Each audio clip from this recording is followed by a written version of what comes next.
Kumbaga, nandun yung lahat ng meron kung ano tayo. Kasi parang may nakita nga ako parang isang parang reactor. Sabi niya, paano maiintindihan ng ibang references dito ng yung mga foreigners? Pero at the same time, maganda nga na makita rin nila para mas maintindihan nila yung Filipino culture. True. Ayun. Tapos sabi, ang galing nung parang yung mga references. And for us kasi, yun talaga natural siya lumabas eh. So, yun yung authentic experiences natin araw-araw at yung kultura natin. Kaya very proud kami na pinapakita namin or hinahain namin sa Pilipinas ko ano alam meron tayo. And at the same time, syempre, in a way, di ba parang gusto din natin na itama ng konti yung ibang mali. Pero in a soft way, yun lang, parang gano'n. Kasi may mga iba rin kaming references doon na syempre, sila na bahala Sila na bahala mag-figure sila na bahala. out. I was about to ask ano ba yun? Tsaka gusto na pasalamat pala sa mga nakatira sa San Isidro. Tama no? Sa San Isidro, Quezon City. Grabe, sobrang sila, cooperative lahat. Parang yung mga nakatira doon, gets nila na may shoot that day. So parang sabi nila, sige, cast na din kami. So parang talaga siya, ha?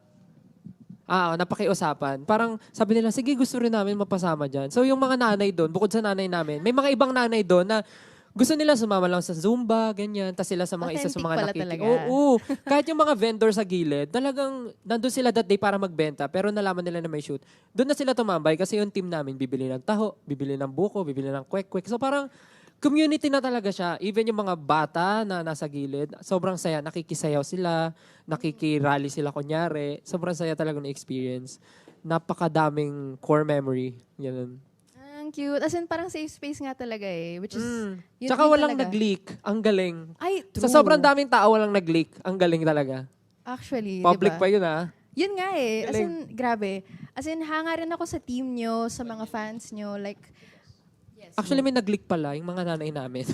ay, yung mga nanay pala namin yung nag-leak. well, Sabi hindi nila, kayo pwede magalit sa kanila. no choice. No choice. Touch move. O sige na. Sabi nung nanay namin, walang nag-leak. Teka, mag-live nga kami sa TikTok. Ganun Nag-live ba? sila sa TikTok. Sinabi nila may special daw na MV. Galing. Thanks, mom. You're the best. Wala. Sila ang totoong boss, mga nanay. Galing. Galing talaga ng mga nanay. Thank Yeah. you.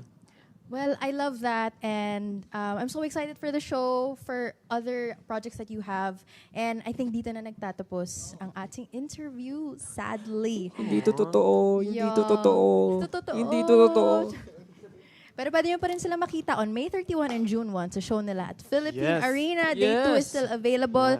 Balita ko may magta-topless daw, so go. Get your tickets now. Joke lang yun. Sikin. Okay, so for all of you music lovers and 18, share your thoughts and comments at the Pop Culture channel and the chat room.